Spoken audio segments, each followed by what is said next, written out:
마당 있는 리틀 도서관, 책 맛보기. 사람과 세상과 더 다정하게 지내고 싶어서 책 맛보기를 합니다.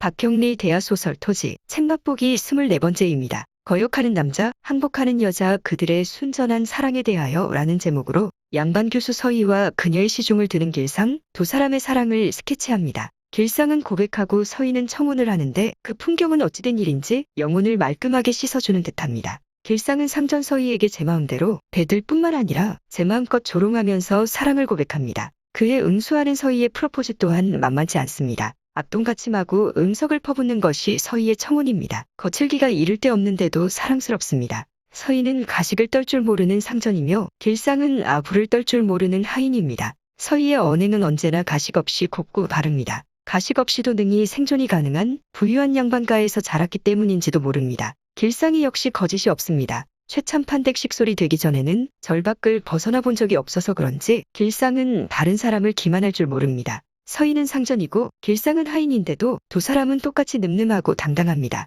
강자적 면모를 갖춘 두 사람을 통해 미루어 보건대 혈통, 터전, 재력, 종교 등에 스며있는 문화적 분위기가 사람의 품성 형성에 영향을 끼칠 것도 같다는 추측을 막연하게 해봅니다. 길상의 눈에 비친 서희는 보석같이 빛나고 연꽃같이 아름답습니다. 서희의 언행이 가차없이 투명하기 때문일 듯합니다. 서희의 솔직함이 하도 맹렬해서 어떨 때는 어찌 저럴 수가 있나 하고 포악하게 여겨질 적이라도 이상하게 순수하고 영롱하게 와닿습니다. 서희의 그런 솔직 담백함은 길상으로 하여금 상전을 신뢰하는 토대이자 연정을 품게 하는 매력이 되었을지도 모릅니다. 서희 또한 아첨이 무엇인지도 아예 모르는 천진한 길상을 한눈에 알아봤을 것입니다. 길상은 서희의 심기가 불편할 것을 알면서도 눈치를 살피느라 해야 할 말을 삼키지는 않습니다. 상전의 품위가 훼손되는 것을 막기 위해서라도 자신이 옳다고 믿는 바를 적절한 때를 가려 냉철한 어조로 사실 그대로를 전합니다. 길상이 아부에 능하지 않으니 오히려 총명한 서희는 신망을 더 키워갔을 수도 있습니다.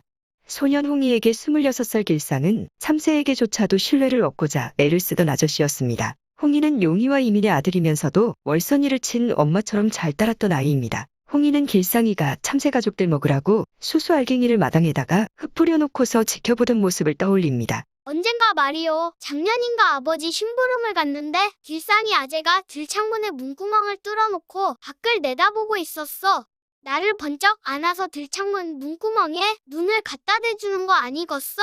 참새들이 모여서 수수알갱이를 묻고 있는데 모두 새끼들을 데리고 안 있겠어. 어미 참새도 여러 마리고 새끼 참새는 더 많아요. 참 신기롭더마요. 길상이 아재가 수수알갱이를 준 거라요. 그런데 길상이 아재는 참새와 도무지 친해지지 않는다며 슬픈 얼굴을 하더라 말입니다. 홍아, 참새란 놈이 저리 사람을 안 믿을까? 문을 열고 내다보면 다 달아나거든. 지금도 쫑긋쫑긋 사방에다 정신 파느라고 어미는 제대로 먹지도 못한다 말이다. 벌써 여러 날째인데 도무지 나하고는 친하려 하지 않거든. 그렇게 연민을 여전히 간직하고 살아가는 길상이지만 그는 현재의 자신이 진짜 자신이 맞는가 자문하게 됩니다. 절에서 자라서 줄곧 봉건적인 사회에 젖어 살던 소년 길상이 하동땅 최참판댁을 거쳐 이제 간도땅 용정에서 근대 자본주의의 청년으로 살아가고 있으니 달라져도 꽤 많이 달라졌을 것입니다. 더군다나 길상은 간도땅에서 자본 축적의 욕망을 가진 서희의 투기 혹은 투자를 이롭게 하는 행동 요원이어야 했으니 예전 같을 수는 없을 것입니다.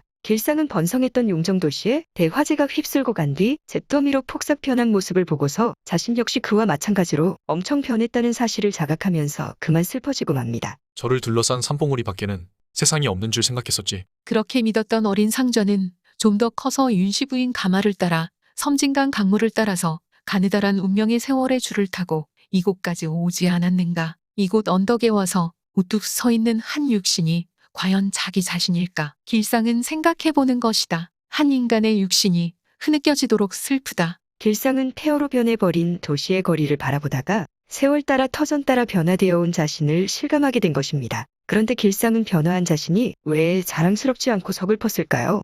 이질적인 간도 땅과 근대 자본주의 시류에 아등바등 적응하며 살아내고 있으니 뿌듯해야 할 터인데 말입니다. 길상은 자신에게 다가오는 여러 인연 따라 또 주어지는 시공간에 따라 부지런히 관계하느라 변화될 수밖에 없었을 것입니다.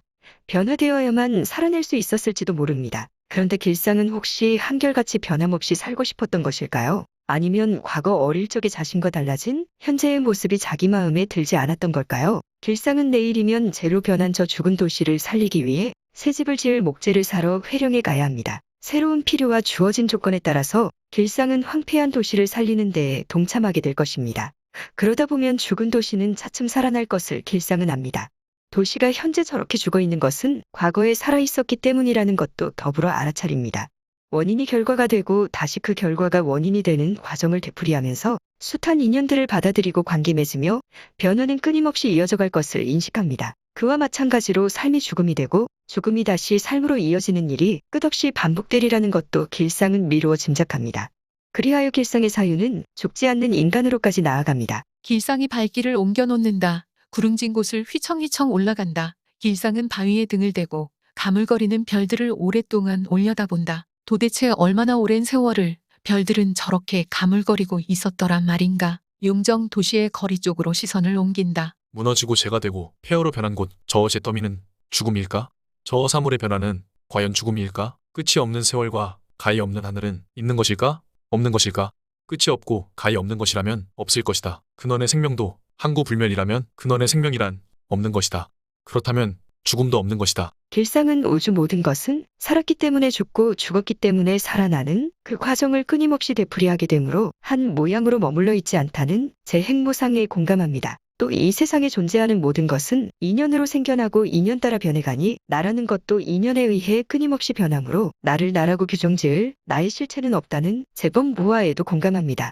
우관 스님은 인과에 어둡지 않았던 사람일 것입니다. 그래서 인과의 흐름을 이용하고자 길상의 주변에 더 나은 인연을 선사하고자 길상을 최참판댁으로 내려보냈을지도 모릅니다. 터전을 변화시키는 그 작은 움직임 하나가 길상에게 더 나은 인연들을 파생시켜 나갈 것을 기원하면서 말입니다. 최참판댁 식솔이 된 길상의 머릿속에 우관 스님은 뚜렷하게 기억되고 있습니다. 그런데도 우관 스님의 실체를 없다고 할 수 있을지는 불교의 무지한 저에게 의문입니다. 우관 스님의 실체를 알 수 없다는 것과 우관 스님의 실체는 없다는 것이 다를 듯하니 말입니다. 어제의 나와 오늘의 나가 차이가 있어서 진정한 나의 실체란 것이 없다고 한다면 다른 사람과 구별되어지는 오로지 나만의 차이를 어떻게 이해해야 할지 난감해집니다. 무상과 무아의 경지를 제대로 이해할 수 없는 처지이다 보니 길상이 무상과 무아를 읊조릴 때 덧없는 허무감에 사로잡혔는지 아니면 홀가분한 자유와 새로운 희망을 느꼈는지 헷갈립니다. 섬진강을 따라 굽이쳐 뻗은 30리 하동으로 가는 길이 나타난다. 그 위로 세월이 발소리를 내며 지나간다. 윤씨 부인의 모습이 지나간다. 우관 스님이 지나간다. 문희원 최치수, 김서방 봉순례, 김평산 귀녀, 강포수, 도리 수동이 이들은 어디로 간 걸까? 곤보목수의 우렁우렁한 목청이 산을 울리고 사라진다. 그들은 과연 죽은 사람일까? 재행무상, 재범무아, 어찌 이 육신을 살았다 할 수 있으며 떠나간 사람들을 죽었다 할 수 있단 말인가? 길상은 자신이 지금의 모습으로 존재하기까지 수많은 인연들과 관계 맺어진 사실을 알아차립니다. 앞으로도 새로운 인연들이 계속해서 다가올 것이고 그 얽힌 관계들이 자신을 변화시킬 것을 여실히 받아들입니다. 그렇지만 내일이면 오기네와의 인연이 회령 가는 길 위에 기다리고 있는 줄은 까마득히 모릅니다. 지금까지 그래왔듯이 앞으로도 무수한 인연들이 길상이 곁에 다가왔다가 또 떠나갈 것입니다. 그러면서 길상은 끊임없이 변화되어가는 자신을 마주해야 할 것입니다. 내일 회령 가는 길목에서 다가올 인연은 길상의 신분을 전환시키는 기회가 되어줄 것입니다. 현재 길상의 신분과 혈통은 오리무중입니다. 길상은 부모가 누구인지 모른 채 절에서 자랐기 때문입니다. 핏줄의 근본을 알 수 없는 길상의 성씨는 김가입니다. 그러니 길상은 김길상입니다. 윤씨 부인을 겁탈했던 동학당 우두머리 김계주의 아들 김환, 즉 구천이도 절에서 자랐습니다. 길상이와 구천이는 우관 스님이 있는 같은 절에서 자랐던 것입니다. 김계주의 친형이었던 우관 스님이 윤씨 부인께 청하여 길상은 절에서 내려와 최참판댁 식솔이 되었습니다. 우관 스님이 윤씨 부인께 길상이 글 공부를 하도록 배려해 주십사 하는 부탁을 각별히 했던 것으로 미루어 보면 길상은 예사로운 아이는 아니었던 듯 싶습니다. 김계주는 억누를 수 없는 사랑의 감정 때문에 서희 할머니 윤씨 부인을 겁탈했습니다. 김계주의 아들 김환 즉 구천이는 서희 엄마 별당아 씨를 사랑하여 함께 도주를 꾀했습니다. 그 아버지의 그 아들이라는 말은 이럴 경우 슬법합니다. 그렇다면 그들과 같은 혈통을 가진 우관 스님이니 길상이 혹시 우관 스님의 핏줄은 아닐까 하고 상상을 비약시켜 봅니다. 길상을 향한 우관 스님의 정이 남달랐으니 말입니다. 길상은 최참판댁에 살던 시절 우관 스님의 슬픈 눈빛을 떠올렸던 적이 있습니다. 길상은 빨갛게 핀 석류꽃을 올려다본다. 다시 눈길을 돌려 둥둥 떠내려가는 구름을 본다. 우관 스님은 무서운 분이었지만 다른 상좌 애들보다 길상에게 눈길을 많이 보냈다. 눈길이 슬프게 보인 것을 길상은 기억한다. 이놈! 할 때는 굵은 눈썹이 꿈틀꿈틀 움직였지만 석장을 짚고 삼봉우리 중턱을 안개같이 흘러가는 구름을 바라보던 모습. 어째 그리 서러워 보였을꼬. 노스님은 와 나를 여기 보내셨을꼬.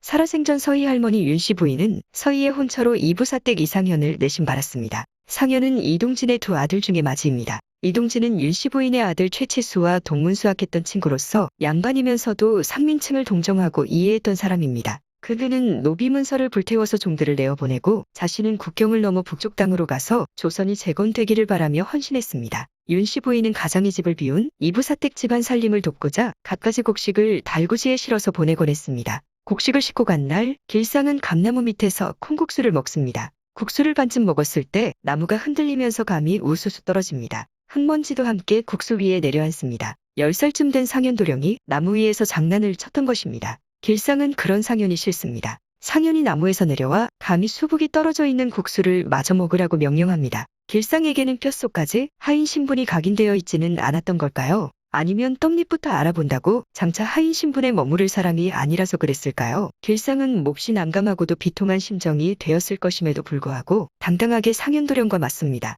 상현은 나무를 타고 쪼르르 내려왔다. 왜 안 먹는 거냐? 길상이 반밖에 안 될 성실픈 조그마한 상현이는 어른처럼 호령을 했다. 길상은 잠자코 그를 바라본다. 얄싹한 입술, 오똑하니 날이 선 코, 미소년이다. 성깔과 자부심이 몸 전체에서 배어나온다. 고만 먹겠습니다. 길상의 말씨는 정중하나 단호했다. 네 상전이 먹으라면 어쩌겠느냐? 대답을 해. 먹을 것입니다. 그럼 먹어. 내가 먹으라 했다. 도련님은 소인상전이 아니옵니다. 뭐라고? 상현은 한 발로 땅을 굴렀다. 그러나 억새가 오는 것을 보고 킬킬 웃으며 달려가 버린다. 돌아오는 길에 도리는 아무래도 마님께서 그댁 상현도령한테 욕심을 내시는 모양이라 했다. 하지만은 정혼을 했으니께 할 수 없기는 하지만 욕심내실 만도 하지. 똑똑하고 벌써 기상이 보통 아니라니. 길상은 왠지 모르게 괴로웠다. 심장을 바늘 끝이 찌르는 듯 쓰라리고 서러운 생각이 치밀었다. 오는 동안 내내 길상은 말을 하지 않았다. 윤씨 부인의 속내를 보기를 통해 들은 길상은 왜 마음이 아렸을까요? 사춘기 길상의 마음 깊숙이에는 이미 서희가 연인으로 자리를 잡고 있었던가 봅니다. 훗날 14살 서희를 향한 22살 길상의 연정을 16살 봉순이가 눈치챕니다. 그래서 봉순이는 서희 길상과 함께 간도 땅에 가지 않습니다. 봉순이의 간도행 불참은 길상의 의중을 확실하게 짚어보고 나서 내린 결정이었습니다. 봉순이는 길상이가 자신과 혼인하고서도 서희의 시중을 드는 하인 신분으로 줄곧 살아가기를 원했는지도 모릅니다. 그래서 섬진강 강가 어둠 속에서 길상에게 애둘러 자신의 마음을 고백해봅니다. 발각되지 않아야 할 간도행 절차에 대해 은밀하게 이야기를 나누기 위해 만났을 적에 말입니다. 봉순이는 길상에게 언제까지 총각 신세로 살 것인지 다그쳐 묻습니다. 하지만 길상의 심중에 오로지 서희만 있을 뿐이라는 것을 알아채고는 모랫바닥에 주저앉고 맙니다. 터져나오는 울음도 악다물어야 했습니다. 봉순이를 간도행에 동참시키고 싶어서 거짓말을 할 줄 모르는 길상이가 거짓말까지 합니다.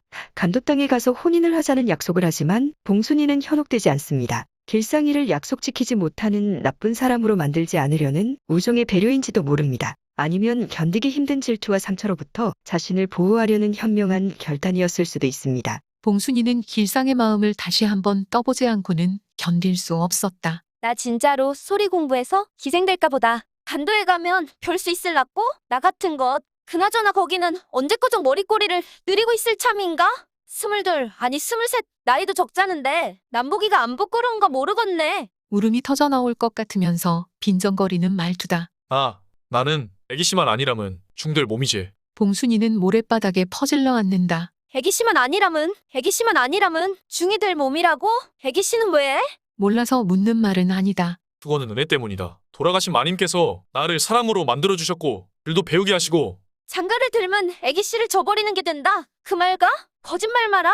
와, 마음을 속이노. 오랫동안 어둠을 바라보고 있던 봉순이 픽 웃는 소리를 낸다. 그리고는 아무 일도 없었던 것처럼 말머리를 돌렸는데 길상은 오히려 아픔을 느낀다. 이제 그런 말 때리치우는 기 좋겠고 도리어 후련해졌는지도 몰라. 조금이라도 희망을 갖는 것보담은 편할 것 같구만. 만일의 경우 내가 못 가게 되더라도 떠나야 할 기다. 길상은 함께 간도로 가지 않겠다는 봉순의 저의를 안다. 봉순아, 우리 간도에 가면 혼인하자. 내 맹세하라면 하지. 그러나 봉순이는 뛰기 시작했다. 그 다음부터 봉순이는 길상을 만나지 않았다. 봉순이는 결국 간도행 배를 타야 하는 부산에 당도하지 않았다. 이미 마음속으로 체념했으나 길상은 충격을 받는다. 마음속으로 봉순이를 불러본다. 두 뺨에 눈물이 흘러내리고 낯선 거리에는 찝찝한 바닷바람이 분다. 간도행에서 옆길로 빠진 봉순이는 서희와 길상으로부터 벗어나 자립해서 훗날 기화라는 이름의 기생이 됩니다. 그리하여 이부사댁 상현의 딸 양현을 낳습니다. 상현은 이미 처자식이 있는 몸이었으니 상현과 봉순의 딸 양현의 성장기는 떳떳하지 못했을 듯합니다. 봉순이 간도행에서 빠질 때 상현이 간도행에 동참했습니다. 처자식을 남겨두고서 아버지 이동진의 안부를 핑계삼아 말입니다. 조선 땅이 아니니 어쩌면 서희를 자기 사람으로 만들고 싶은 속셈이 있었는지도 모릅니다. 하지만 간도 땅에는 서희를 지키는 파수꾼 길상이 있습니다. 길상은 상현과 서희의 혼인을 결단코 막으려 합니다. 그 이유가 애기씨 서희를 상현에게 뺏길 수 없다는 연정 때문인지 아니면 하인된 도리로서 상전을 첩으로 만들 수 없다는 보필 차원인지는 헷갈립니다. 한편 상현 역시 양반 교수인 서희가 양반이 아닌 길상과 혼인을 해서는 절대 안 된다는 양반 중시 사상을 갖고 있습니다. 각자 강경한 주장을 고수하는 두 사람은 팽팽한 대결을 펼칩니다. 설전의 포문은 길상이보다 대여섯 살 어린 상현이 먼저 엽니다. 자네는 그 나이에 장가도 안 들고 어쩔 셈인가? 달리 생각이 있어서 그런가? 장가 갈 때가 되면 가겠지요. 제1신상의 문제는 근심 마십시오. 나이 이쯤 됐으면 조만간에 제 자신이 처리하게 되겠지요. 듣기에 따라서 어린 주제야 하는 경멸의 뜻이 있었다고도 할 수 있다. 그러나 상현은 그야 그렇지. 자네 일에 내가 관여할 바는 아니지. 허나 서희에 관한 일이라면 사정이 다르지 않겠느냐? 자네한테는 상전이요. 나는 그렇지. 비록 핏줄은 닿지 않았다 하더라도 양가의 내력을 봐서는 오누이 같은 처지라 하여도 허튼 말은 아닌 성싶은데? 해서 하는 얘기야. 서희는 혼인을 해야 할 게야. 네하고 해야 한다고 생각하나? 그걸 제가 어떻게 알겠습니까? 자네하고 해야 한다고 생각한 적이 있었나? 자네가 장가들지 않는 이유가 바로 거기 있지? 고삐를 늦추지 않고 육박해온다. 벌거텅 길상 얼굴에 핏기가 싹 가셔진다. 상현은 그 얼굴을 뚫어져라 바라본다. 상현의 빛을 바라는 눈을 받는 길상은 한순간 휘청거리는 것 같았으나 웃었다. 아까도 말씀드렸듯이 제1신상의 일에는 관여하지 말아주십시오. 일신상의 문제가 아니야. 너의 마음속의 문제다. 저의 오장육부를 꺼내 보여라. 그 말씀이시오. 얼굴에 노기가 떠오른다. 못 오를 나무는 쳐다보지도 않는 게야. 자네가 똑똑한 것도 알고 잘생긴 것도 안다. 이곳은 내 땅이 아니지만 우린 조선 사람이야. 아무리 세상이 뒤죽박죽 반상의 구별이 없어졌기로 하루아침에 근본이 바뀌어지는 것은 아니야. 내 땅이 아니라고 해서 양반들이 김훈장 꼴이 되고 양가의 규수가 장사꾼으로 떨어졌다 해서 그것을 빌미로 삼는다면 내 칼이 자네 목에 들어갈 줄 알란 그 말이니라. 저도 한 말씀 드리지요. 뭐 노를나무 쳐다보지도 마십시오. 물론 이곳은 내 땅이 아니지만 우리는 모두 조선 사람들입니다. 나라가 망하니 삼강 오륜도 땅이 떨어졌다고들 하더군요. 그러나 양반의 채통만은 엄연하게 남아있는 것으로 믿습니다. 내 땅이 아니라고 해서 천의 고아라에서 뼈대 있는 집안의 규수를 야심의 놀이개로 삼을 시 저의 칼도 그냥 있지는 않을 것입니다. 저는 분명 골수까지 종놈으로 썩어버린 놈이니까요. 그걸 충성심이라고들 하지요. 상처받은 짐승같이 영악한가 하면 체념한 듯한 그런 눈이 상현을 쳐다본다. 이놈 종놈의 신분으로 네한테 그따위 혓바닥을. 서방님, 구차스럽소이다. 신분을 불러내지 않을 수 없는 그 정도로 허약한 분인 줄 미처 몰랐소이다. 그렇다면 저도 나이가 많은 연장자라는 구원병을 청하리까 먼저 가보겠습니다. 길상은 일어섰다. 상현도 일어서는데 두 주먹이 부들부들 떤다. 길상은 돌아보지도 않고 나간다. 상현은 자리에 주저앉으며 주먹으로 탁자를 친다. 망할 자식 길상이 이놈? 뭐 오르지 못할 나무? 쳐다보지 말라고? 내가 왜 못 올라? 오늘이라도 마음만 먹으면 오른다. 나쁜 놈의 자식 건방진 놈 같으니라고. 서희하고 여기서 고향 땅 안 밟으면 될 거 아니야? 상현에게 경고를 했던 그날 밤 길상은 꿈을 꿉니다. 상현에게 했던 경고가 서희를 보필하는 하인 신분으로서의 정당한 발언이었는지 아니면 연애 경쟁자에게 던진 시비였는지 갈피를 잡을 수가 없어서 그랬을까요? 신분의 벽 때문에 도저히 가닿을 수 없는 서희를 간절히 욕망하는 듯한 꿈을 꾸게 됩니다. 불타고 있는 도시 속에서 서희를 애타게 찾고 있는데 정작 서희를 구출하여 등에 업고서 유유히 사라지는 상현을 꿈에서 보게 됩니다. 도시거리의 질비한 집들이 마구 무너지는 게 아닌가. 불기둥이 솟아오르는 게 아닌가. 길상은 애기씨, 소희 애기씨. 하며 외치고 있었다. 나 여기 있어. 길상아. 나 여기 있단 말이야. 소리만 들릴 뿐 모습이 배지 않는다. 길상은 이리 뛰고 저리 뛴다. 어디 계시오? 애기씨. 여전히 보이지 않는다. 나 여기 있다는 목소리만 애처롭게 들려온다. 길상은 미친 듯 무너지고 치솟는 불더미 속을 달려 들어갔다. 길상이 이놈! 병력 같은 소리에 돌아보니 이상현이 눈을 부릅뜨며 노려보고 서 있다. 애기씨가 불 속에 갇혀서 이놈, 네가 무슨 상관이냐? 종놈 주제. 제가 어째 종놈이요? 나는 절에서 그 댁에 갔을 뿐이요. 벼랑간 상현은 껄껄 웃어젖힌다. 종놈이 아니라면 중놈이라 하지. 이 중놈아, 네가 어찌 서희를 찾느냐? 무슨 말씀이요? 서희는 죽든 살든 내 사람이라는 것을 몰라서 그러느냐? 뭐라고요? 그러면 소실로 삼겠다 그 말씀이요? 최참판댁 애기씨를 말입니다. 말이라고 하시는 게요? 안 돼요. 안 돼요. 발버둥 치기 아니라 벅수를 넘어도 허사는 허사야. 이미 나는 서희를 이렇게 등에 업고 있다. 똑똑히 봤느냐? 그러면 우리는 가네. 잘 있어 길상이 중놈아. 돌아서는데 처음에는 벼랑이었다. 그런데 노랑저고리에 분홍치마, 꽃버선을 신은 4살 먹은 계집아이가 아닌가. 아. 계집아이는 서희였다. 안 됩니다. 안 됩니다. 애기씨를 두고 가시오. 애기씨. 등에 업혀가는 서희의 분홍치마가 꽃잎처럼 나풀거린다. 꿈에서 깨어나니 조금씩 밤의 어둠이 걷히기 시작한다. 내가 어찌 종놈이냐고? 절에서 그 댁에 갔을 뿐이라고? 꿈속에서 그런 말을 내가 했겠다? 평소에 나는 늘 그런 생각을 하고 있었더란 말인가? 길상은 웃는다. 할 수 없는 종놈이로구나. 뼛속까지 썩어버린 종놈. 그따위로 비천하게 변명을 했다는 것부터가. 아침 안개가 사방에서 밀려온다. 하기사, 상현 서방님이 장가는 몸만 아니었더라면 어지간히 짝이 맞는 부부. 애기씨하고는 천생연분이 됐을지도 모를 일 아니겠는가. 꿈과 현실은 반대라는 속설을 믿는다면 꿈속에서 서희의 사라짐은 오히려 서희의 다가옴으로 해석할 수 있습니다. 바야흐로 지금까지와는 판이하게 다른 새로운 세계로 한 걸음 나아감을 시사하는 것일 수도 있습니다. 하지만 길상은 활활 타오르는 사랑의 불을 끄려고 진화 작업에 착수합니다. 길상은 서희에 대한 마음을 단단히 접고서 접은 그 마음에 쐐기를 박아 굳히려는 심정이 되어 상현의 아버지 이동진에게 편지를 보냅니다. 서희의 혼인을 먼저 치른 후에 길상이 자신도 혼인을 하겠으니 서희 혼처를 알아봐 주십사 하고 말입니다. 그런 후에 길상은 과부장과 소문을 묵인하거나 혹은 자처하고 다닙니다. 그에 반해 서희는 길상과 혼인을 감행하기로 마음을 굳힙니다. 양반과 상현의 첩이 될 것인지 하인 신분 길상의 본처가 될 것인지 깊은 고심 끝에 결정을 내립니다. 상현과는 남매지간, 길상과는 부부지간이 되기로 말입니다. 상현과 온유의 결의를 맺는 바로 그 자리에서 서희는 상현에게 길상과 혼인을 하겠다는 의사를 명백하게 표명합니다. 서희는 마음이 정해지자 실행에 거침이 없습니다. 길상과의 혼인 성사에 박차를 가했던 것입니다. 이렇듯 길상은 서희와의 혼인으로부터 달아나고 서희는 길상과 혼인을 하기 위해 쫓아가는 모양새가 됩니다. 두 사람이 모두 고아이다 보니 혼례를 치르려면 그들을 엮어줄 어른이 필요합니다. 두 사람의 혼인을 주선해줄 적임자는 이동진과 김훈장일 수 있습니다. 이동진은 서희 아버지 최치수의 절친한 친구이면서 독립운동에 참여하느라 간도땅 가까이에 있었고 김훈장은 서희가 어릴 적에 그를 배운 선생님이었으니 말입니다. 상민층을 동정하고 이해하는 이동진이기는 하지만 상현의 아버지이기도 하니 길상과 서희의 혼인을 진심으로 지지해줄지는 의문입니다. 이동진은 아들 상현의 면전에서 길상과 서희의 혼인을 변호하고 두둔합니다. 아들 상현이 몹시 아파할 것을 알면서도 말입니다. 어쩌면 아들의 마음을 잡게 하고 바르게 세우는 방편으로 그랬는지도 모릅니다. 아들을 아낄 수밖에 없는 아비된 심정으로 말입니다. 고국을 떠나 12해를 보낸 이동진의 모습에는 황혼이 깃들었다. 30대 좋은 시절을 만주벌판의 모래먼지와 눈바람에 흩날려버리고 50고개에 다다른 49 나이보다 늙었다. 용정서 며칠 머물 예정으로 달리는 마차에 흔들리고 있다. 이동진은 지난 여름 대면했던 아들 이상현이 분노에 불타며 했던 말을 되새겨본다. 핏줄은 속일 수 없는 것인가 봅니다. 그 어미의 그 딸, 사람이 그렇게도 치사스러울 수 있겠습니까? 후한 무치로밖에 달리 말할 수 없는 일 아니겠습니까? 명색이 사대부집 교수가 하인놈하고 혼인이라니요? 그것도 처녀의 몸으로 그 자신의 입에서 나온 말입니다. 그럴 수도 있습니까?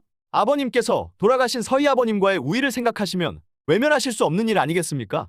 아버님께서 이번 일은 기필코 막으셔야 합니다. 정령코 그럴 수는 없는 일입니다. 길상과 서희와의 혼인을 빠개버릴 수만 있다면 어떤 방법, 어떤 비열한 수단도 서슴없이 죄책감 없이 감행할 상현의 정신 상태였다. 나는 그럴 수 있다고 생각하는데 어째 너는 한나라의 공주가 바보 온달에게 시집가기를 자청했던 고사 생각은 못하느냐. 지사스럽기는커녕 서희는 총명하게 판단하고 결정한 거 아니겠느냐.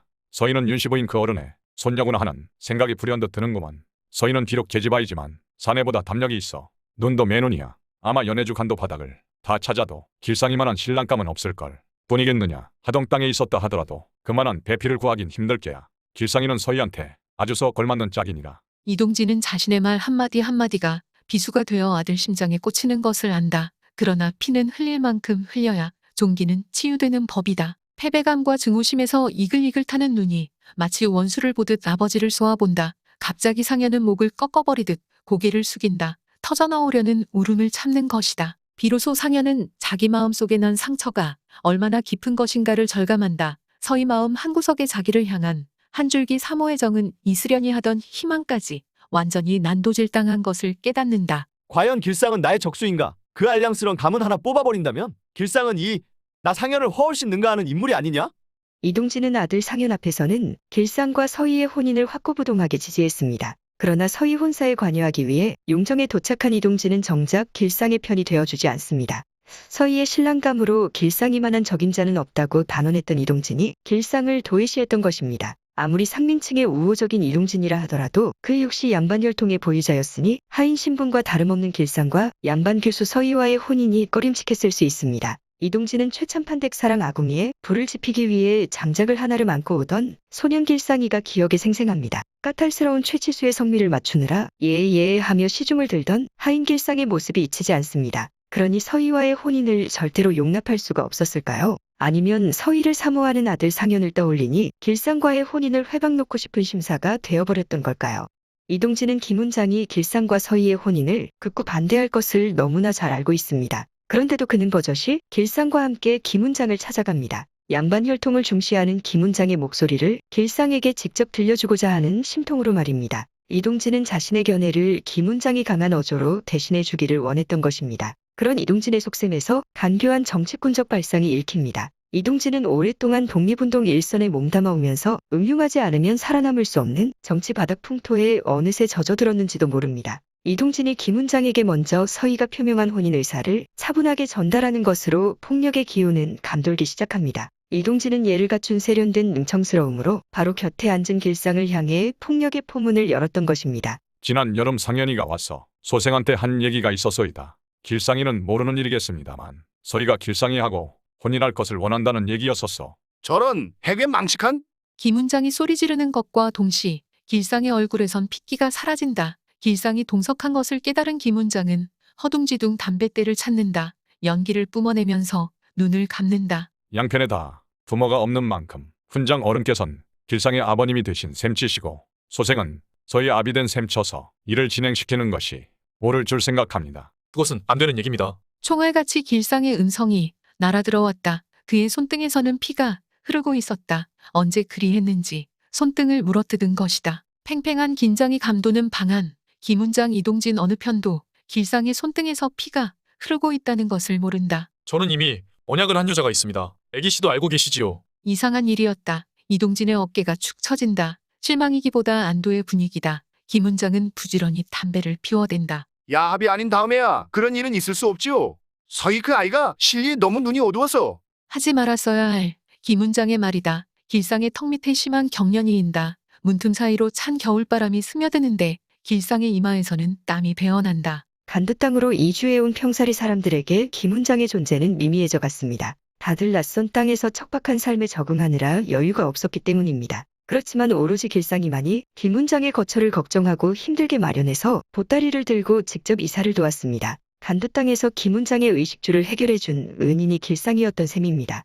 그런데도 김훈장은 호의를 베푼 길상을 하대할 수밖에 없습니다. 양반 절대주의자 김훈장에게 길상의 인간됨됨이는 혈통에 선행되어 고려될 가치는 아니었기 때문입니다. 파렴치한 조중구를 양반이기에 믿고 싶어 했던 김훈장이었으니 그의 혈통주의는 묘지부동이었던 것입니다. 길상의 은혜를 아무리 크게 입었다 한들, 길상이 아무리 인품이 훌륭하다 한들, 길상이 양반이 아닌 이상 서희와의 혼인은 김훈장으로서는 절대 용납 불가한 일입니다. 그런 김훈장의 목소리를 길상이 직접 듣도록 이동진이 분위기를 조성했으니 정치꾼의 비정함이 느껴집니다. 상현 아버지 이동진은 길상과 서희의 혼인을 방해하고 싶어하는 자신의 무의식까지 통제할 수 없었던 것입니다.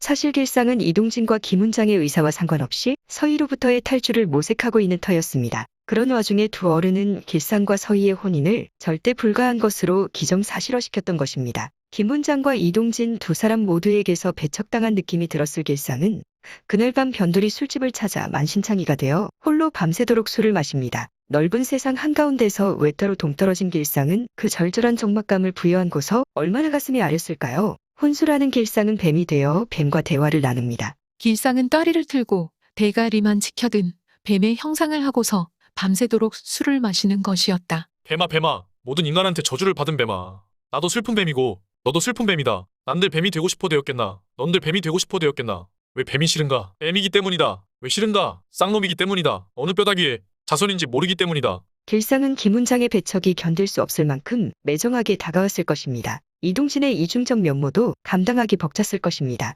비정한 양반들에게서 핥힌 상처에 쓰라려 하며 뜬 눈으로 밤을 지새우고 나니 두 눈은 핏빛이 되었습니다. 빨간 토끼 눈을 하고서 길상은 새벽녘에 월선옥을 찾습니다. 월선이 끓여주는 해장국으로 속도 달래고 마음도 달래야 또다시 오늘 주어지는 일을 할 수 있고 그래야 살아낼 수 있기 때문입니다. 자신을 맞아주는 월선에게 길상은 웃으면서도 세상 인심이 무섭다는 말로 본심을 숨기지 않습니다. 무당딸인 이유로 살아오면서 숱하게 핍박받았을 월선에게서 길상은 동병상련을 느꼈는가 봅니다. 신분의 벽이 철통벽인 것을 잊고서 감히 김훈장을 인간적으로 존대하고 이동진을 흠숭했던 자신이 정작 위로받을 때는 월선이밖에 없었던 것입니다. 음식이란 본래 허기진 배도 채우지만 상처 입은 영혼도 어루만져주기 마련입니다. 길상은 월선이 끓여준 구수한 해장국을 먹으면서 비정한 사람과 세상을 있는 그대로 이해하려고 했습니다. 밤새 술 마시며 혹사했던 자신을 보듬어주고 쓰다듬어주려면 우선 바뀔 수 없는 현실부터 인정하고 순순히 받아들여야 합니다. 내가 여길 왜 왔을까? 옳지, 수없이 겪었을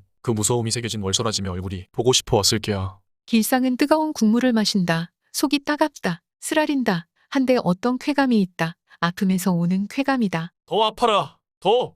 용솟음 치고 싶어진다. 신발이란 발에 맞아야 하고 사람의 짝도 푼수에 맞아야 하는 법인데 훈장 어른 말씀이 옳습니다. 옳다마다요. 야합이 아닌 다음에야 그런 일 있을 수 없지요. 소위 그 아이가 실리에 너무 눈이 어두워서 네, 야합이 아닌 다음에야 옳은 말씀이요. 옳다마다요. 함성 같은 것이 목구멍에서 꾸럭꾸럭 소리를 내는데 사람과 사람 사이의 무서운 심연을 본 어제 충격이 가슴 바닥에서 아직 울렁거리고 있다. 두 어깨가 축 처지면서 안도의 숨을 내쉬는 것 같았던 이동진의 얼굴이 크게 커다랗게 눈앞에서 확대되어 간다. 가슴 바닥에서 울렁거리고 있는 것은 실상 충격이기보다 두려움이다. 오싹오싹해지는 공포감이다. 도둑이 칼을 들고 덤비는 것보다 더 큰 무서움이 있다면 그것은 무엇일까? 미움도 사랑도 없는 비정. 그것이 아닐까? 칼든 도둑 한 사람마저 없는 오직 단 한 사람이 남은 세상을 상상해보라. 하늘과 산이 무서울 것이며 들판과 시냇물도 무서울 것이다.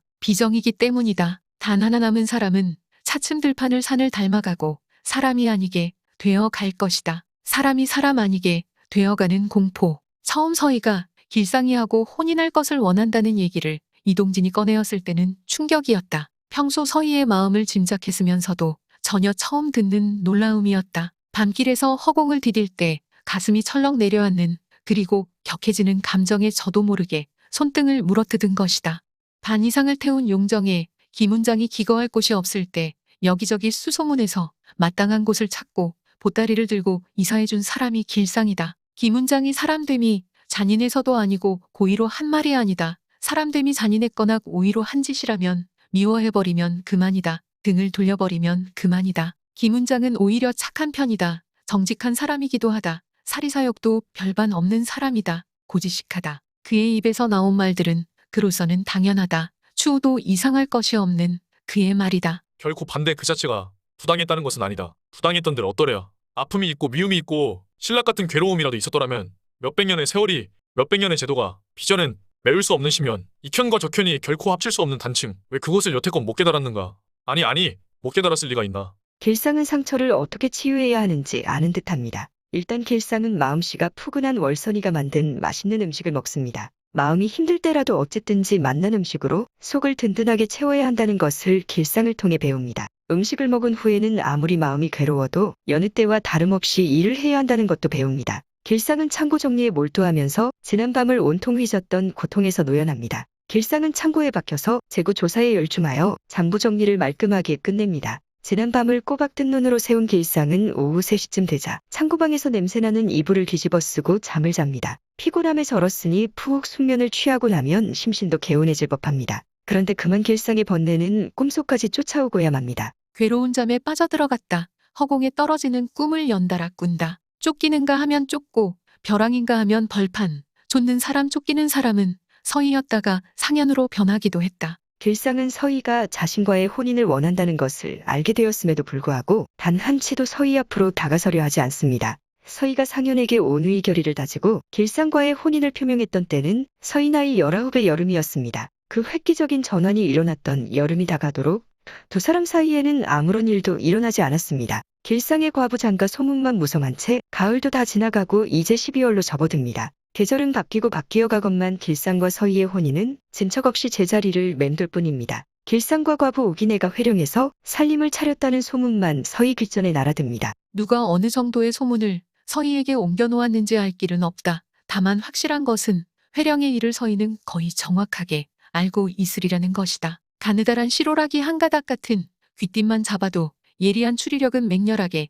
인내 깊게 전체를 규명해 나가고야마는 그런 지독한 성미였으니까. 그간 길상과 서희 사이에는 줄곧 침묵이 계속되어 왔었다. 그것은 바람 없는 바다같이 표면상으로는 지극히 조용했었지만 헤아릴 수 없이 수많은 생물들이 끊임없는 사투를 벌이고 있을 바닷속처럼 서희 심중 깊은 곳에서는 모조리 동원된 지혜와 걱정이 무서운 싸움을 벌이고 있으리라는 것을 일거수일투족 그 습벽을 잘 아는 길상으로서는 능히 짐작할 수 있었던 것이다. 이른 아침 길상은 회령으로 가기 위해 집을 나섰다. 서희는 깨어서 길상이 나가는 것을 알고 있는 기색이었다. 사업을 위한 회령행이지만 오기내가 있는 회령인 한 서희의 기분이 심상할 리 없다는 것을 길상은 승약을 머금듯 느낀다.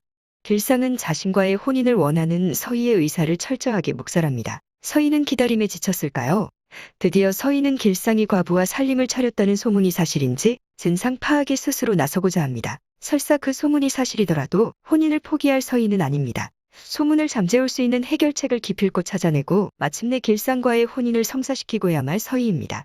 서희는 오기내를 만나기 위해 회령행 마차를 타기로 작정하고 길상과 단 둘만의 외출을 시도합니다. 서희의 심중에는 이미 성혼의 기회를 염두에 두었는지도 모릅니다. 한 집에 살면서 서희 얼굴을 못 본 지가 보름이 넘는다. 어젯밤 몸이 아파 회령병원에 가야겠다는 전달을 받았다. 길상은 걱정을 하면서 한편으론 서희를 보는 것이 불안스럽다. 겁이 나기도 한다. 말이 상전이지 어린 날부터 지금까지 고락을 함께하면서 서희의 일거수일투족을 옆에서 지켜보며 지순한 사랑일지라도 우러러 뵙는 것은 아니요. 내려다보며 어린 누이같이 응석과 못된 성미를 허용해왔었다. 그러나 지금은 다르다. 이동진을 김훈장 방에서 만난 이후부터 길상은 서희가 두렵다. 서희의 희망을 거절했었다는 죄책감에서는 물론 아니다. 오히려 지순한 무엇인가를 거절당한 것은 이 편이며 거절한 것은 그 편이 아니었던가. 길상의 두려움은 서희에 대한 자기의식이 어떻게 변해가고 있는가를 보는 데 있었다. 서희가 역 앞에 나타났다.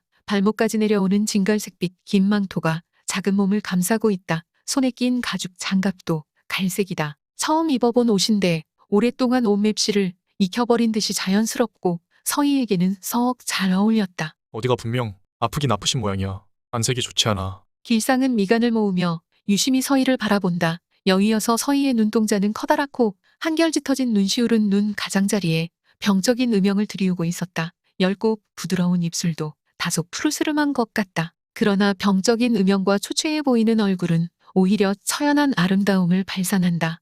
여러 시선이 서희에게 집중된다. 아무튼 보는 사람에게 황홀감을 주기보다 괴로움을 주는 서희의 미모. 용정 바닥에 얼마나 많은 이야기를 부린 여자이던가. 전설과 같은 얘기들. 어떻게 하여 저 흑요석 같은 눈동자의 어린 여자는 어마어마한 그 재산을 3, 4년 동안 쌓아 올렸을까? 기적이다. 그 기적을 상징하는 것이 독특한 그의 용모다. 기품과 유기와 교만과 총명에 도저히 이해될 수 없는 여자. 서희의 시선은 일순간도 머문 곳이 없었다.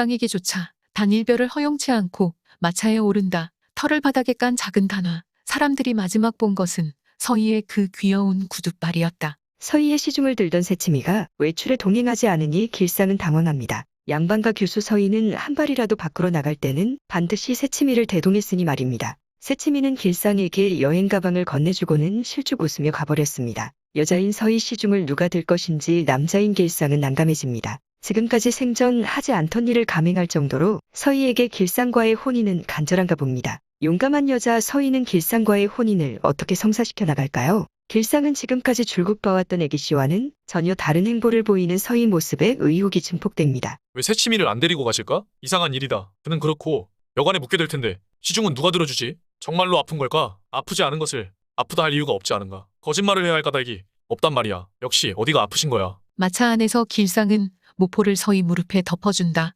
서희는 미동도 하지 않는다. 마차는 얼어붙은 외줄기 길을 따라 출발했다. 구름 한 점 없이 맑은 겨울 하늘, 바람은 스산하게 불지만 쾌적한 공기다. 끝없이 회백색으로 펼쳐진 벌판이 연방 마차 창밖에서 사라진다. 서희는 변함없는 자세, 돌덩이로 굳어버렸는지 고개 한 번 돌리려 하지 않는다. 오로지 자신의 심중만을 골똘히 들여다보고 있는 성쉽다. 다만 다물어진 인매에 어떤 결의가 엿보일 뿐이다. 손님들은 점심 요기를 위해 모두 마차에서 내려 주막으로 몰려갔다. 길상은 점심 봉지를 서희에게 내밀었다. 서희는 고개를 한 번 저었을 뿐이다. 저는 주막에 가서 먹겠습니다. 점심 드십시오. 서희는 또 한 번 고개를 저었다. 길상은 빈 마차 속에 서희를 혼자 남겨두고 나온다. 나온 순간 번개같이 머릿속을 스치는 생각이 있었다. 오기내였다. 처음 이곳에서 오기내를 만났던 생각이 난 것이다. 왜 오기내 생각이 났을까? 오기내와 마차 속에 앉은 서희 사이에 줄이 쫙 그어진 것이다. 그 여자하고 애기씨가 무슨 상관이지. 무슨 상관이냐 말이다. 제 얘기 될 대로 되겠지. 주막에 들어서자마자 길상은 술을 연거푸며 짠 들이킨다. 속이 얼얼한 독한 술이다. 길상은 서희를 안중에 두지 않으리라 결심한다. 안중에 두지 않기 위해 술을 마시는 것이다. 내 이 두 다리는 성도 낯짝도 모르는 내 부모가 만들어준 내 다리란 말이야. 어디든 내 맘대로 갈 수 있단 말이야. 누가 잡느냐 말이다. 최서희의 남편, 종신, 종놈 삼으려고 어린 반프로치도 없다. 그만했으면, 그만해 주었으면 땅 밑에 윤씨 부인께서도 나를 의리 없는 놈이라 하지는 않을걸. 싫다 싫어. 양반 놈들 위해 내가 왜 살아? 난 간다. 간단 말이야. 애기씨? 아니, 최서희 이 계집애야. 길상은 마차가 떠나기 직전까지 주막에서 술을 마셨다. 그는 술 냄새를 피우며 혼란한 의식을 극복하지도 못하고 마차에 올랐다. 길상은 혼자서 마음속으로 그야말로 광태를 부렸다. 어떠시오? 애기씨, 길상이 술 처먹은 꼴 보고 역겹지도 않으시오? 도도하고 오만 무쌍하고 내가 그 그물에 걸릴 성십소? 종신, 종놈은 안 될 겝니다. 안 되고 말고요. 애기씨 어릴 적에 나무를 깎아서 신랑 신부, 양반상놈, 기생에다 중놈, 뜻대로 소원대로 다 만들어드리긴 했습니다만 난 나무 토막은 아니오. 피가 통하고 썩는 살점을 가진 사람이란 말입니다. 최서희, 당신하고 꽃같은 사람이란 말입니다. 야합이라면 모를까. 당신 어머니는 야합이나 했었지만 최서희가 어디 그럴 여자요?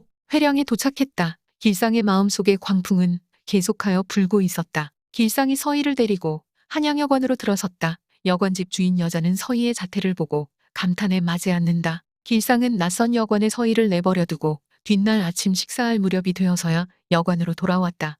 길상이 방문을 두드렸다. 들어와. 오래간만에 듣는 목소리였다. 방문을 열었다. 서희는 단정하게 앉아 있었다. 서 있지만 말고 앉아. 무릎을 꺾고 앉는데 억만년과도 같은 침묵이 흐른다. 입을 떼기론 서희가 먼저였다. 한 가지 부탁이 있어. 날 좀 데려다 주어. 병원의 말씀입니까? 아니야, 그 여자 집에 말이야. 길상이 살림을 차렸다는 그 여자 집에 날 데려다 줘. 나 그 여자를 한번 만나고 싶어. 뭐라 말씀하셨지요? 왜? 안 데려다 주겠다. 그 말이냐? 나 그 여자를 한번 만나고 싶어. 길상은 고개를 들고 서희를 쳐다본다. 분에 못 이겨 이글이글 타고 있을 줄 생각한 눈은 의외로 서름에 가득 차 있다. 그런 서희의 눈은 처음 본다. 안 됩니다. 애기씨가 거기에 가실 이유가 없습니다. 그래, 그러면 나는 여기서 움직이지 않을 테야. 모든 굴욕을 참고 이곳에까지 왔어. 이대로 용정에 돌아갈 성 싶으냐? 그러면 저는 애기씨한테 하직 인사를 올릴 밖에 없겠소. 마음대로 하려무나. 나는 이곳에서 떠나지 않을 테니 그 여자를 보기 전에는. 노한 길상의 눈을 똑바로 받아내는 서희의 눈빛은 아까 그 서러움이 아니었다. 증오와 원망과 용서하지 않겠다는 목숨을 내어건 그런 치열한 눈빛이다. 한치의 여유도 없다. 길상은 회령에서 운영하는 복지곡물상 일을 하러 나와야 했습니다. 그래서 서희와의 언쟁을 계속 이어갈 수가 없었습니다. 어제는 내리 술만 마셨고 오늘은 아침도 굶은 채 곡물상으로 나오고 말았으니 기운이 빠져 몸을 가누지 못할 지경입니다. 곡물상에서 벌어지는 급한 일들을 마무리 지은 후 길상은 요기를 하기 위해 허술한 뒷골목 음식점으로 향합니다. 손님이 없는 아침나절 식당에서 길상은 혼자서 또다시 술판을 벌입니다. 참으로 맨정신으로는 견디기 힘겨운 길상의 곤에 찬 젊은 나날들입니다. 현재 길상은 서희와 오기내가 함께 있는 회령이라는 공간이 감당하기 벅찼을 것도 같습니다. 길상은 얼굴을 일그러뜨리며 술을 들이킵니다. 술을 마시며 자신의 갈등 상황을 정직하게 들여다보며 따라가 봅니다. 가고 싶은데 왜 못 떠나나? 있고 싶은데 왜 떠나려 하는 게야? 어느 게 진심이냐 말이다. 어느 편이 진심이냐 말이다. 서희는 여관방에 도사리고 있겠지. 울고 있지는 않을 게야. 오기일까? 이목일까? 뱀의 비틀어진 마음일까? 못난 사내는 되기 싫다. 그건가? 그렇지. 너는 지금 기가 죽어 있어. 못난 놈이라고 말이야. 째째한 놈이라고 말이야. 그래서 술맛이 이리 쓰고 괴로운 게냐. 5년 전에 그렇지. 5년 전의 일이구나. 최참판댁을 습격해온 마을 사람들과 합류했을 때 일이다. 마을 사람들이 조중구를 죽이려고 혈안이 되어 있을 때 너는 서희를 위해 토지 문서를 찾으려고 뛰어다녔다. 나라의 비운보다 서희 비운에 너는 더 많은 눈물을 쏟았다. 그때 너는 평사리 벽촌의 작은 개구리였어. 지금은 달라. 넓은 만주 벌판에 서 있단 말이다. 잘난 사내들, 쓸개가 썩지 않은 사내들이 모여드는 곳이란 말이다. 이곳에서 너는 무엇을 보았나? 고양이는 가난한 내의 결애가 이불짐에 숫단지 하나 얹고 두만강을 건너는 것을 보았다. 영파리 아재는 청나라 사람들 땅을 부치러 떠났고 용이 아재는 벌목꾼이 되어 떠났다. 지난날의 이부사댁 나으리 슬기로운 선비로 우러러보았었던 이동진 씨, 그 사람조차 지금 내 눈에는 개새끼로 보인다. 그런데 너는 어떠냐? 너는 한 개집 아이를 잊지 못하고 꾀꼬리 새끼를 잊지 못하는 너는 더한 개새끼다. 한데 너는 지금 무슨 생각을 하고 있었지? 무엇을 타협하려 했나? 서희와 혼인할 생각을 했지? 당당하게 좋아하는 여자를 거머치는 게 뭐가 나쁘냐고? 아니다. 종신 종놈이 되어서라도 서희 곁에 있고 싶은 게 너 본심 아니었나? 안 그렇단 말이냐? 떠난다 하면서 왜 못 떠나지? 어릴 때부터 너는 구천이 그 사람을 늘 부러워했다. 천상에서 신선이 내려온 것처럼 늘 그 사람에 대해서는 그렇게 생각했다. 아름다운 별당아씨를 데리고 도망간 것을 이 세상에서 제일 아름다운 일이라 생각했었다. 너는 서희를 그런 꿈으로 바라보아왔다. 그러나 서희는 별당아씨는 아니었어. 무슨 지랄 망금 같은 소리를 하고 있는 게야. 오기네하고 아무 일도 없었으니 그냥 용정으로 가자 할까? 모두 헛소문이니 믿지 말라 할까? 아니면 관계를 끊을 테니 그냥 돌아가자고 할까? 서희하고 혼인하겠다 할까? 거짓말도 방편이라 했어. 우선 저러고 뻗쳐있는 서희를 여관방에서 끌어내야 할 거 아니냐 말이다. 에이 빌어먹을. 가보자면 가는 게지. 못 갈 건 뭐 있어. 과부건 원청이건 상전 아씨께서 선보겠다는 걸 고마운 얘기 아니냐 말이다. 제길할 결단을 내려야지. 결단을. 내가 가면 서희는 혼자 남는다. 무너질 것이다. 서희의 소망. 서희의 인생은 무너지고 말겠지. 간다면 어디로 가나? 가는 게 문제가 아니야. 떠나는 게 문제다. 떠나는 게 떠나버리는 게. 길상은 몸은 서희와 헤어지더라도 마음은 도저히 서희와 헤어질 수 없는 자신을 마주합니다. 길상이 술잔을 기울이며 이러지도 저러지도 못하는 상념에 사로잡혀 있을 때 서희는 오기네가 살고 있는 집을 찾아 나설 준비를 합니다. 길상이 데려다주지 않겠다고 하니 스스로 찾아 나서는 수밖에 달리 도리가 없습니다. 길상과의 혼인을 성사시키기 위해서라면 혼자 쓸쓸히 소문의 진상을 파악하고 얽힌 문제가 있다면 협상하고 타협을 보기로 작정한 것입니다. 서희는 치욕감을 무릅쓰고 여관집 주인 여자를 불러 묻습니다. 댁에서는 아는지 모르겠소. 나하고 함께 온 그 사람이 살림을 차렸다는 집 말이요. 본시, 오기네는 우리 여관에 있었답니다. 계집아이가 하나 딸린 의지가지 할 곳이 없는 과부지요. 23살인가. 예쁘장하게 생긴 편이지요. 고생만 안 했더라면. 내가 알고 싶은 것은 사는 집이라니까. 가만히 있자. 우리 집에 석이란 몸이 할는지 모르겠군요. 석이 있고 없나? 무슨 일이세요? 너 오기네 그 여자 살림을 차렸다는 집 알지? 살림을 차리기는요. 삭반일질 시작한걸요. 그 집 알면 용정서 오신 한 손님 좀 모셔다 드려야겠다. 서희는 어제 들어왔을 때 그 차림 그대로 진갈색 긴 망토를 걸치고 갈색 가죽 장갑을 끼고 털 단화를 신고서 서기를 따라 걸어나간다. 서기를 따라가는 동안 서희는 아무 말도 묻지 않았다. 서기는 얼굴을 찌푸리고 하늘을 올려다보며 한숨을 삼키며 생각한다. 참말로 예쁘다. 아기신 오기 엄마를 왜 찾아가는 걸까? 신모로 데려가려고 김씨 때문에 혼내주려고 껌껌하고 좁은 골방에 들어갈 수 있을까? 소녀는 또다시 하늘을 올려다본다. 부티와 귀티를 한껏 발산하는 우아한 성장 차림을 한 서희는 허름한 오막살이 집들이 옹기종기 흩어져 있는 빈민 동네에 들어서게 됩니다. 서희는 그동안 살아오면서 이처럼 몹시 가난한 사람들끼리 모여 사는 동네를 본 적은 없었을 것입니다. 길상이 덕분에 서희는 여러모로 다채로운 경험을 하게 되는 셈입니다. 이토록 가난한 동네에 새빵을 얻어 사는 오기네의 처지는 얼마나 공공할지 저절로 짐작이 됩니다. 서희는 오기네의 방문 앞에 드디어 다다랐습니다. 호화로운 양반 교수 서희는 궁핍한 과부 오기네와 어떻게 맞서게 될까요? 오기네가 세든 집은 허술한 오막살이었다.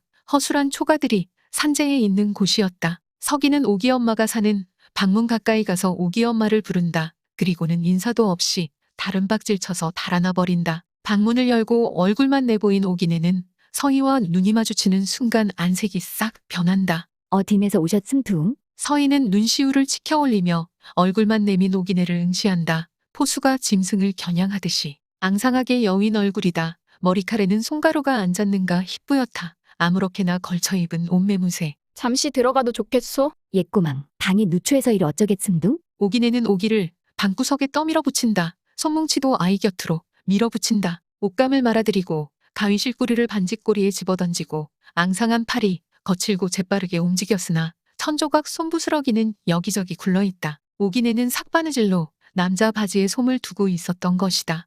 서희는 어느새 방 안으로 들어와 앉아 있었다. 몸을 도사린 어린 오기 손에는 알맹이도 없는 캐러멜 빈 곽이 꼭 쥐어져 있었다. 방 안 흙벽에는 주렁주렁 못이 박혀 있었다. 그곳에 눈에 익은 쥐색 남자 목도리 하나가 축 매달려 있다. 길상의 것이다. 허둥지둥 목에 감는 것을 잊어버리고 간 모양이다. 어젯밤 길상이 이곳에 와서 묻고 간 것을 알아차린 서희는 아무래도 처녀인 만큼 얼굴에 핏기를 모았으나 이내 일그러진다. 보기 흉하게 비참하게 일그러진다. 살림을 차렸다기에 왔더니 찢어지게 가난하고 먼 길상이도 천하의 못난 사내군. 다음은 침묵의 계속이다. 차츰 침묵은 오기네의 완강한 의지로 굳어져가는 것 같았다. 수구린 그의 콧날에 자존심 같은 것을 느낄 수 있다. 대신 서희의 경로는 식어갔고 눈이 잔인하게 빛난다. 애기 엄마, 우리 집에 가지 않겠소. 신모로 가자 그 말이요. 어렵지 않게 해주겠소. 오기네는 처음으로 눈을 들어 서희를 똑바로 본다.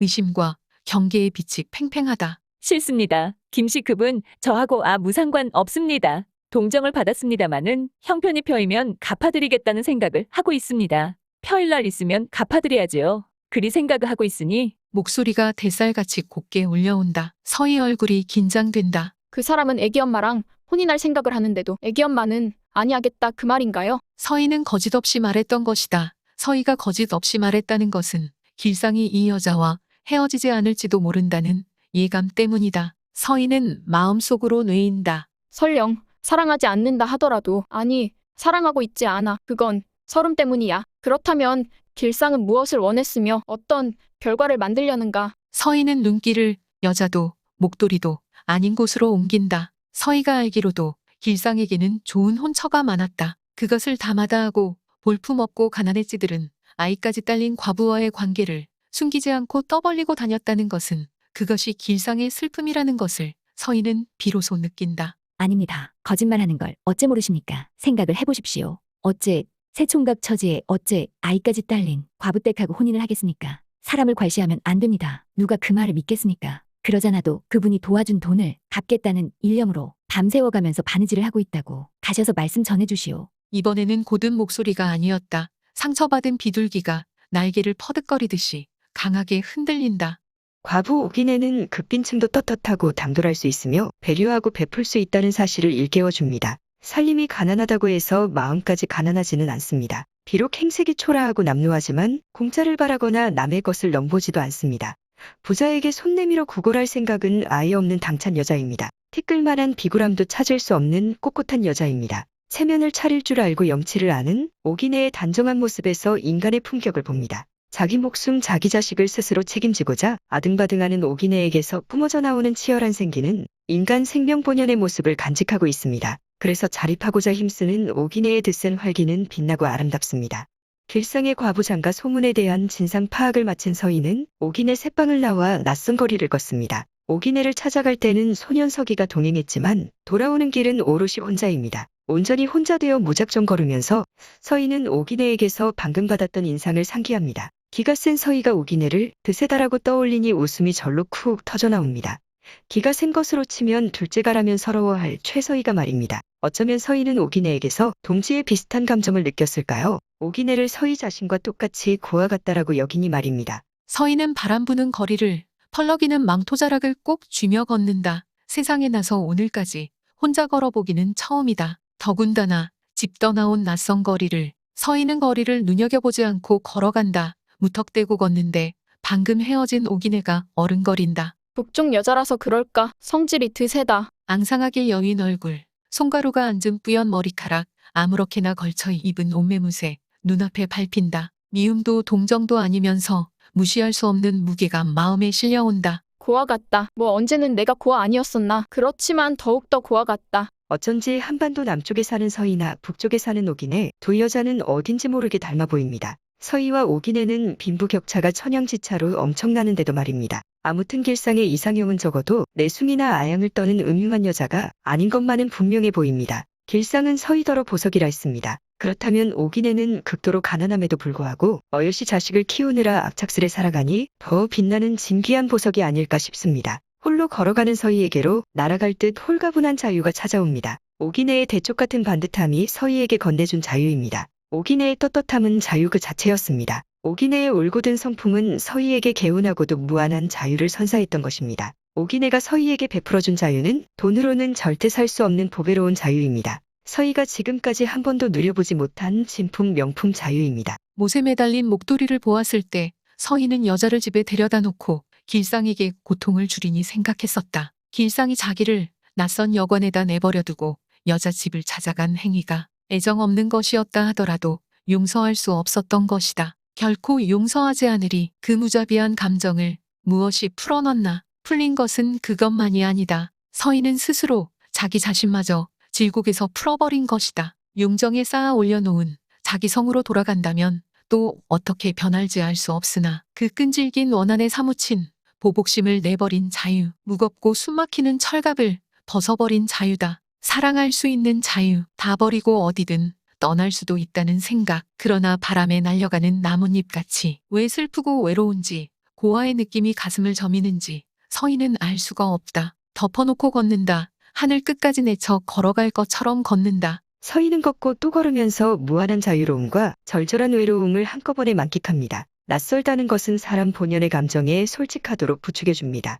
서희는 길상을 향한 연정에 용기를 내고자 합니다. 오기내 방에 걸려있던 길상의 목도리가 생각나니 새 목도리를 사주고 싶어집니다. 양반상전이 시중드는 아래 것이 사용할 물품을 직접 골라서 사는 행위는 괴이한 일에 속합니다. 그런데도 서희는 길상을 위해 그 별난 일을 하려고 합니다. 서희는 길상을 따뜻하게 감싸줄 목도리를 고르면서 심사숙고합니다. 선물을 신중하게 고른다는 것은 사랑입니다. 거리에 일본 상점이 눈에 띈다. 문을 열고 들어선다. 조선 여자인 것을 깨달은 점원은 더욱 허리를 굽신거린다. 조선 사람이면 모두 초라하고 거지 같다는 소견머리로서는 서희의 우아한 모습은 일종의 경이였을 것이다. 서희는 여러 개의 목도리를 차례차례 넘겨보고 나서 그 중에 진갈색을 하나 뽑아낸다. 상점을 나선 서희는 전혀 뜻밖의 자기 행위에 놀라고 당황한다. 후회하는 것은 아닌데 길상에게 이 목도리를 화를 내며 주어야 할지 잠자코 내밀어야 할지 난감하다. 서희는 길상의 목도리를 찬찬히 골라서 샀습니다. 커플이라는 것을 공개선언이라도 하려는 듯 자신이 입은 망토 빛깔과 똑같은 진갈색으로 말입니다. 길상의 과부장과 소문이 진상 파악을 마무리 지었으니 이제 서희는 혼인을 추진할 동력을 마음 놓고 얻은 셈입니다. 낯선 거리를 걷고 걸어서 여관으로 되돌아오는 서희의 발걸음은 아침나절 여관을 나설 때와는 판이했을 듯 싶습니다. 목도리를 포장한 선물을 들고 여관으로 돌아오니 고주망태가 된 길상이 기다리고 있습니다. 길상이는 술기운을 빌어 사랑을 고백할 참입니다. 길상의 사랑 고백은 다정다감한 것과는 거리가 멉니다. 격렬하고도 신명나는 저항입니다. 자신의 신분과 혈통 때문에 서희에게 감히 다가갈 수 없었던 긴긴 세월 가슴에 품었던 연정을 신랄하고도 통쾌하게 토해냅니다. 그러한 대담무쌍한 길상의 거역을 가만두고만 볼 서희가 아닙니다. 길상이보다 더 거칠게 저돌적인 프로포즈로 응수합니다. 길상의 고백과 서희의 청혼은 어찌 이다지도 맑고도 투명한지요. 욕설과 비아냥이 마구 춤을 추건만 영혼을 깨끗하게 헹궈주는 듯합니다. 서희는 방문을 열고 들어선다. 길상은 떠 버티고 앉아 있었다. 차갑게 서희를 쏘아본다. 서희는 장승처럼 선 채 길상을 내려다본다. 지독한 술 냄새가 풍겨왔다. 구경 잘 하고 오십니까? 아가씨, 애기씨가 아니라 아가씨라 부른다. 나 오늘부터 최서희 종놈 아니기로 했소이다. 본시 문서 없는 종놈이고 보니 몸값 치를 필요는 없겠고요. 그리고 그동안 뼈가 빠지게 머슴살이를 했지만은 세경 달라고도 아니하겠소. 피장파장 줄 것 받을 것 아무것도 없으니 우리 인간 대 인간으로 나갑시다요. 그래, 불쌍한 과부 때 구경은 잘했습니까? 얼마나 시주를 하고 돌아오시었소? 얼마에 사시었소? 허나 그렇게는 안 됐을걸요? 섬섬 옥수 내민 손이 부끄러움이나 아니 당했을까? 이 길상이 놈이 걱정했수다. 아가씨, 돈방석에 앉은 놈만 도도한 줄 아시오? 가난한 놈도 도도할 수 있단 말입니다. 양반네만 기고만장인 줄 아시오? 쌍놈 백정도 기고만장 못하는 법 없지요. 대명천지에 돈 있고 족보 있는 사람들만 사는 줄 알았다가는 크운코 다칠게요. 그래, 최참판댁 아가씨, 그 여자 돈 안 받지요. 이 정든님의 돈도 안 받는 여자요. 최서희가 잘났으면 얼마나 잘났어? 천하를 주름 잡을 텐가? 어림도 없다. 너는 일개 계집아이에 지나지 않단 말이야. 나는 지금이라도 너를 희롱할 수 있어. 버릴 수도 있고 발로 짓밟을 수도 있고 가는 모가지를 비틀어 죽일 수도 있다. 그 말이야. 나를 부처님 사촌쯤으로 생각한다면 그건 큰 잘못이지. 내 피 속엔 대역죄인의 피가 흐르고 있을 게야. 아니 그보다 식칼 들고 고갯마루를 지키는 산도둑놈의 피가 흐르고 있을지도 모를 일 아니겠어? 어조를 싹 바꾸며 반말짓거리다. 장승처럼 서 있는 서희 얼굴에 경련이 인다. 드디어 서희 입에서 욕설이 흘러나왔다. 이놈아, 너 나를 막볼 참이구나. 죽여버릴 테다. 다음 순간 목도리를 싼 꾸러미를 길상의 얼굴을 향해 냅다 던진다. 서희는 방바닥에 주질러 앉아 울음을 터뜨린다. 어릴 때처럼 기가 넘어서 숨이 껄떡 넘어갈 것 같다. 언제나 서희는 그랬었다. 슬퍼서 우는 일은 없었다. 분해서 우는 것이다. 다만 어릴 때와 다르다면 치마꼬리를 꽉 물고 울음소리가 새나지 않게 우는 것뿐이다. 나는 길상이하고 도망갈 생각까지 했단 말이야. 다 버리고 달아나도 좋다는 생각을 했단 말이야. 그 여자 방이 그 여자 방에서 목도리를 봤단 말이야. 그 꾸러미가 뭔지 알아? 아느냐 말이야. 목도리란 말이야. 목도리. 목도리는 내버리란 말이야. 포장지를 와득와득 잡아찢는다. 목도리를 집어든 서희는 길상의 면상을 향해 또다시 집어던진다. 진갈색 목도리가 얼굴을 스쳐서 무릎 위에 떨어진다. 길상은 어찌할 바를 모른다. 술이 깨고 정신이 번쩍 들지만 무릎 위에 떨어진 목도리를 집었다가는 불에 댄 것처럼 놓고 또 다시 집었다가는 놓고 하면서 서희의 울음을 그치게 할 엄두를 못 낸다. 드디어 그는 목도리를 두 손으로 꽉 움켜쥐고서 마치 훔쳐서 달아나는 도둑놈처럼 방을 뛰쳐나간다. 제 방으로 돌아온 길상은 우리 속에 갇힌 짐승처럼 미쳤을까? 애기씨는 미쳤을까? 중얼거리며 맴을 돈다. 서희의 프로포즈는 서희답습니다. 자신의 마음속을 죄다 드러내서 솔직하게 토로하니 말입니다. 서희의 프로포즈는 서희답지 않습니다. 모든 것을 포기하고서 길상과 도망까지 갈 궁리를 했다고 발설하니 말입니다. 어린 자신을 버려두고 머슴 구천이와 달아난 엄마 별당아 씨를 절대로 이해할 수도 용서할 수도 없다고 했던 서희입니다. 그런 서희가 하인 신분과 다름없는 길상을 향한 자신의 연정을 밝혔다는 것은 엄마 별당아 씨의 감정이 되어봤다는 것을 시인한 셈입니다. 서희가 엄마와 같은 감정을 경험했다는 것은 엄마 별당아 씨에 대한 화해의 물꼬를 틀기 시작했다는 의미일 수 있습니다. 길상에게 프로포즈를 하면서 서희는 엄마 별당아 씨가 안락한 별당과 어린 자신을 버려두고 떠나야만 했던 그 깊었을 고뇌에 비로소 공감하고 수긍하게 된 것입니다. 한편 길상은 서희의 변화된 그 모습에 얼마나 경악하고 또 감탄했을까요? 별당아 씨와 함께 달아났던 구천 즉 기만을 부러워했던 길상이었으니 말입니다. 다음 날 아침 길상은 서희를 몰아댔다. 용정으로 돌아가자는 것이다. 두 남녀는 함께 길을 걸었고 마차에 올랐으나 성난 얼굴로 서로 외면하는 것이었다. 상대편 얼굴 보기가 민망하기도 했으나 그보다 역시 아직은 서로의 마음에 풀리지 않는 멍울이 남아 있었던 것이다. 푼수 없이 짓거린 길상이나 채모 잃고 울어버린 서희. 푼수 없었다고 느끼는 이상, 채모 잃었다고 느끼는 이상, 이들 사이에는 엄연한 거리가 있는 것이고 거리를 의식하면 할수록 멍울은 굳어질 수밖에 없다. 그들은 더 깊은 고뇌를 안고 돌아가는 것이다. 흔들리는 마차 속에서 때론 절망이, 때론 희망이 교차하는 마음을 끝없이 방황하면서 그러나 이들에게 결정적인 계기가 왔다. 그것은 용정을 향해 달리던 마차가 뒤집힌 사건이다. 가파로운 내리막길을 달리던 마차가 돌연 뒤집히면서 계곡으로 굴러떨어진 것이다. 혼인이 성사되는 그날까지 청춘 남녀의 고뇌와 방황 그리고 줄다리기는 이어질 모양입니다. 서로가 서로에게 품고 있는 사랑의 본색이 탄로났는데도 말입니다. 하지만 우주의 기운은 그들을 마냥 망설이도록 내버려 두지 않으려나 봅니다. 길상은 단 하나의 사랑 서희가 죽을지도 모르는 상황과 맞닥뜨리게 됩니다. 넋이 나간 채로 서희를 살리고자 고군분투한 길상의 이야기를 담은 책 맛보기는 다음에 다루기로 하겠습니다. 서로의 마음을 충분히 알면서도 머뭇머뭇 주춤거리는 길상과 서희의 사랑은 아프기도 하지만 예쁘기도 합니다. 지금까지 마당 있는 리틀 도서관 책 맛보기 황진이었습니다. 책 맛보기는 그저 제가 경험한 책, 사람, 세상 이야기일 뿐입니다.